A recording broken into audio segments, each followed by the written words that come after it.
G'day and thanks for joining me on this road trip along the southwest coast of Victoria. Now this is part 2 of a special episode. In part 1 we did the Great Ocean Road and now we are continuing west to Warrnambool. Very exciting. Now Warrnambool was named Victoria's top tourism town in 2025. I want to get to the bottom of that and I think we'll start by getting a look at the award. Let's go. But first, let's take a look at what's coming up in this video as we tick off 10 amazing things to do in Warrnambool. We'll step back in time at the Flagstaff Hill Maritime Village. Try some top coastal drops at Basalt Wines. Pound the pavement on a walking tour of historic Port Fairy. Let our holiday cares drift away at the deep blue hot springs. And much more. But before we set sail, take a moment to subscribe to our YouTube channel for more inspiring travel ideas.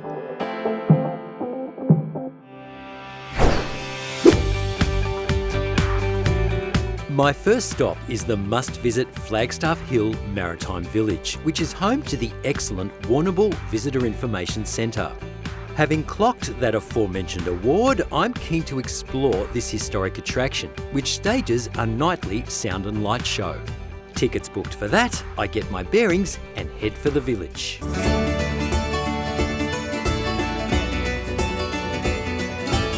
Wow, how much fun is this? The Flagstaff Hill Maritime Village is a recreation of the way Warrnambool would have looked 150 years ago.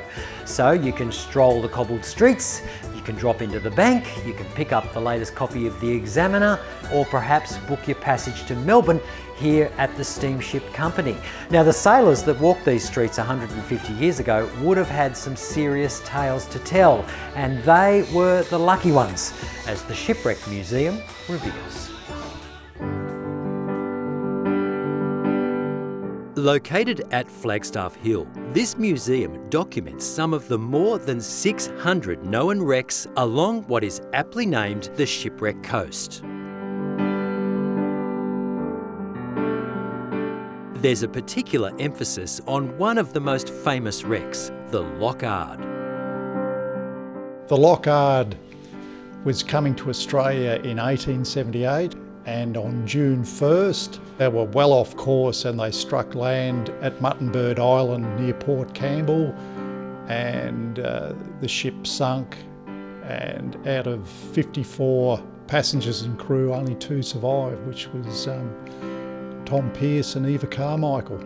So 52 lives were lost, which remains Victoria's worst shipping disaster to this day.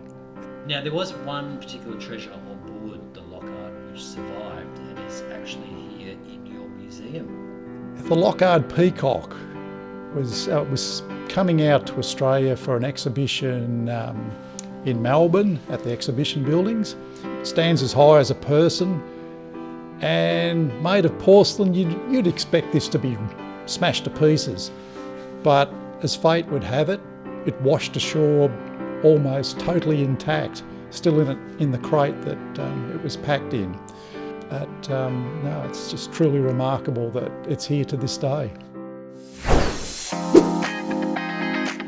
Now, if you're looking for somewhere central to stay, I can highly recommend the Innova Motel. The rooms are contemporary in style with amazing bathrooms, and I can't speak highly enough of this property.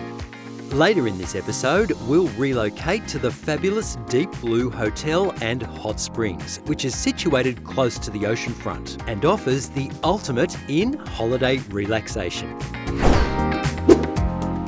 It's a short walk from my motel to the CBD, which is dotted with period architecture from a range of eras. Warrnambool developed as a key shipping port during the gold rush of the 1850s, and evidence of the wealth generated by that chapter in Victoria's history is everywhere.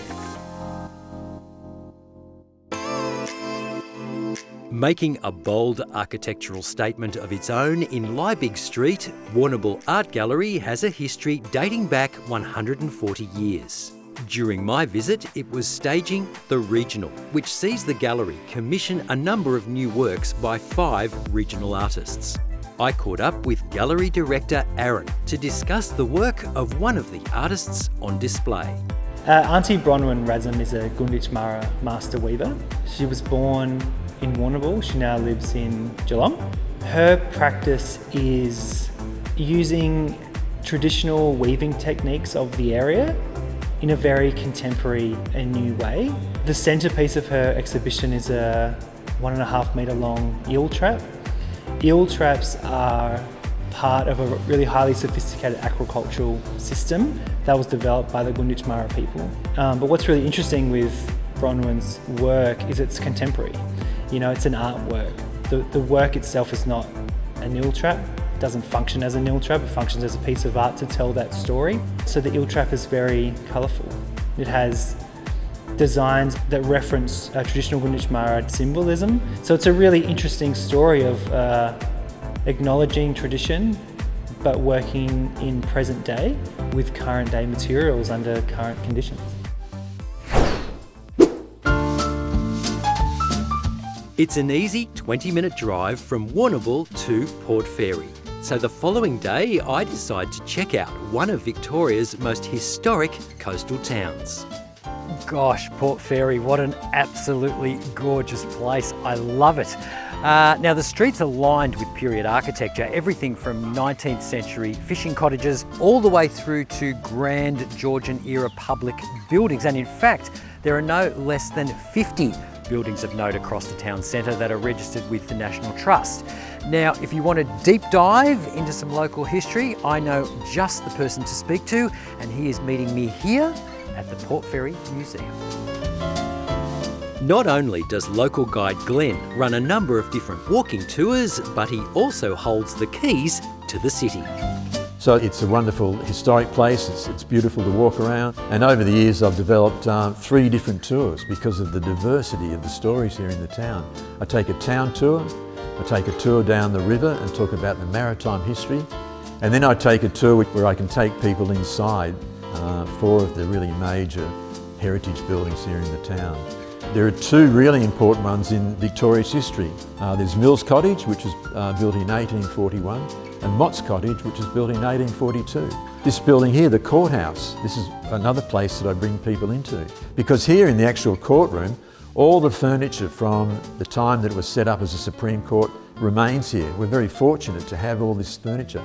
So it is a wonderful museum, and it's supported by a dedicated group of volunteers here in the Historical Society.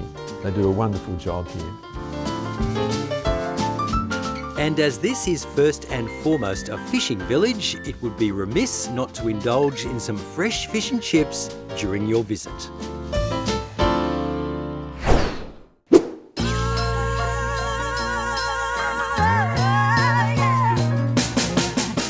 On the way back to Warrnambool, I pull off the Prince's Highway at Killarney to visit Basalt Wines, where director Shane Clancy is on the tools hand pruning his beloved vines.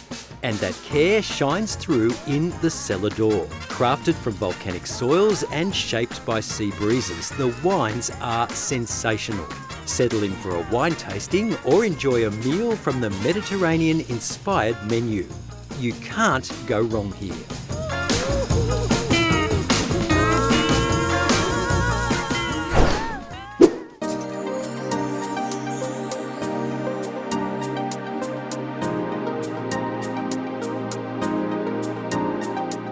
Speaking of sea breezes, it's time to settle in to my new digs at the Deep Blue Hotel, which offers supremely comfortable rooms and a range of on-site amenities. And that includes a thermal spring. Wow, wow, wow. Gosh, this is amazing. So the hotel has a thermal spring which brings water up to the surface at about 50 degrees centigrade. It's then cooled a little before it's distributed through these rock pools, and it ranges from sort of 25 up to about 40, 41, so pretty warm. And you can book a 2-hour bathing session and just let your cares drift away. What could be better?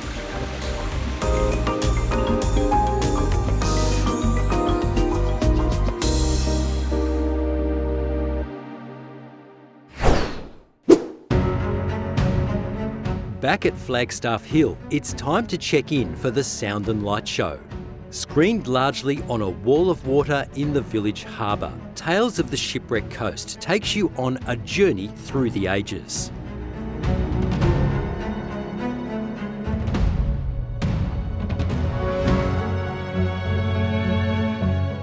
You'll learn about Warrnambool's whaling past, which tragically saw the southern right whale hunted to near extinction for oil and bone. And you'll get a sense of the fear and trepidation experienced by 19th century mariners navigating these treacherous waters.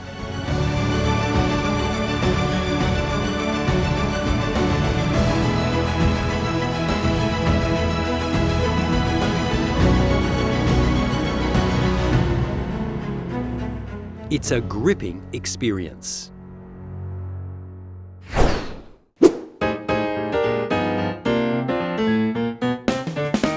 We have one final stop to make, and if you love cheese as much as I do, you won't want to miss a visit to Cheese World at Allansford. Complete with an on-site museum, this sprawling complex celebrates the rich dairy traditions of the surrounding region, stretching all the way back to the establishment of the Warrnambool Cheese and Butter Factory in 1888. Naturally, I'm up for a tasting, and it doesn't disappoint.